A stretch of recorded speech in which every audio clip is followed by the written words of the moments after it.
Okey, bismillahirrahmanirrahim. Assalamualaikum warahmatullahi wabarakatuh. Salam sejahtera. Apa khabar para pelajar? Kita terus dengan sesi persediaan untuk menghadapi peperiksaan. Pertama, kita lihat soalan ini.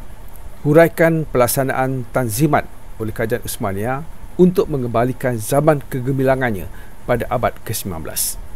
Dalam soalan, seperti biasa, pertama kita kena fahamkan tugasannya, iaitu menghuraikan. Kita nak huraikan apa? Kita nak menghuraikan tentang pelaksanaan tanzimat.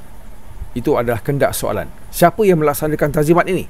Iaitu Kerajaan Uthmaniyah. Sebagai latar tempatnya, Kerajaan Uthmaniyah untuk mengembalikan zaman kegemilangannya pada abad ke-19. Itu adalah latar masa. Ni kita nak mengkaji tentang bagaimana pelaksanaan tanzimat itu dilaksanakan oleh Kerajaan Uthmaniyah yang perlu kita huraikan. Jadi teruskan bersama saya, Suka Sensei.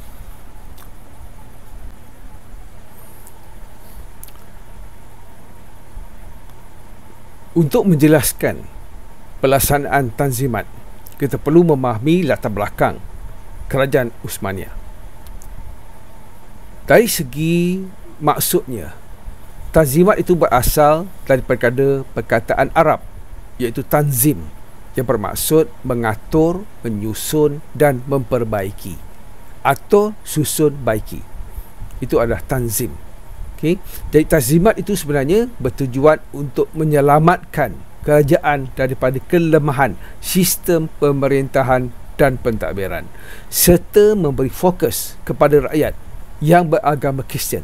Supaya golongan ini tidak mendapat naungan daripada kuasa luar, iaitu kuasa barat, yang tidak puas hati dengan undang-undang ataupun hukuman yang dilaksanakan kepada warga negara Uthmaniyah yang murtad setelah memeluk Islam. Okay, itu isu yang berlaku. Okay. Jadi tanzimat ini adalah satu usaha untuk membuat pembaruan ataupun reformasi, supaya kuasa barat tidak menentang Kerajaan Uthmaniyah. Itu yang usaha yang dibuat oleh Khalifah Uthmaniyah untuk memperbaiki keadaan itu. Jadi tanzimat ini dijalankan pada masa ini disebabkan tekanan luar yang berlaku secara berterusan, khususnya British, Perancis dan juga Rusia ke atas Kerajaan Turki Uthmaniyah. Jadi mereka perlu buat sesuatu, jadi mereka telah melaksanakan apa yang dikatakan sebagai tanzimat ataupun reformasi ataupun pembaruan. Dan ini berlaku antara 1839 hingga 1876.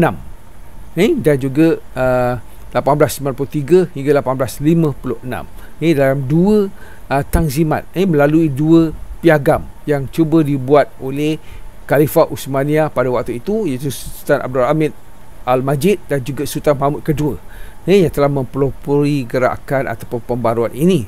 Seperti melalui piagam Hati Al-Gulhani dan juga Hati Humayun.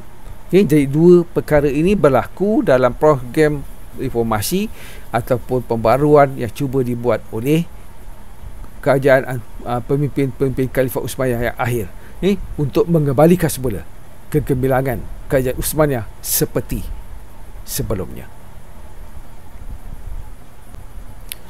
Jadi dalam usaha kuasa-kuasa Kerajaan Uthmaniyah ini untuk mengembalikan kegemilangannya, jadi mereka telah memperkenalkan apa dikatakan sebagai tanzimat. Jadi kita perlu faham apa dikatakan tanzimat itu. Jadi tujuan tanzimat ini ataupun reformation ataupun reformasi ataupun pembaruan adalah untuk membaiki sistem pemerintahan dan pentadbiran Kerajaan Uthmaniyah di ujung pemerintahan mereka. Satu. Kedua, untuk memperbaiki sistem pemerintahan melalui pelaksanaan undang-undang syariah dan juga undang-undang negara, supaya pemerintah tidak memerintah dengan sewenang-wenangnya. Sebab itu adalah satu perkara yang dianggap sebagai yang membawa kepada kelemahan sistem pemerintahan dan pentadbiran sedia ada. Jadi mereka nak ubah, mereka nak buat pembaruan terhadap perubahan itu. Ketiga, sistem yang teratur juga telah diwujudkan. Yang keempat, untuk membaiki fokus kepada masyarakat Kristian supaya mereka diberi keistimewaan beragama memegang jawatan dalam sektor kerajaan. Sebab mereka nak menarik sokongan barat. Jadi mereka perlu memberi peluang kepada golongan Kristian ini untuk terlibat dalam pemerintahan dan pentadbiran Kerajaan Turki Uthmaniyah selepas ini.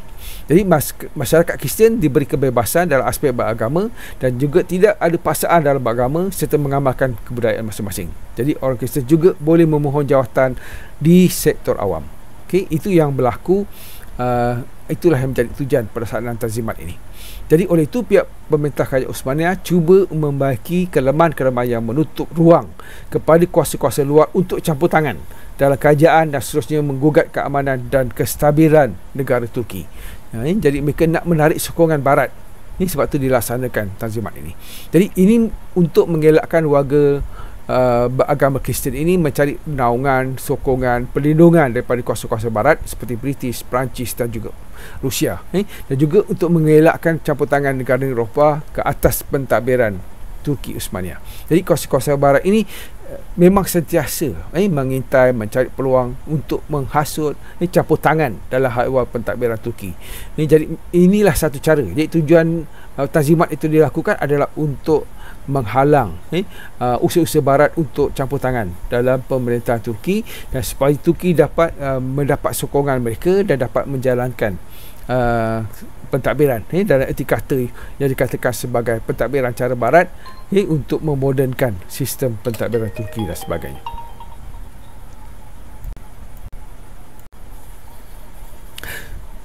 Seterusnya tindakan Sultan Mahmud II dalam usahanya untuk memodernkan Turki Osmania melalui apa dikatakan sebagai tanzimat.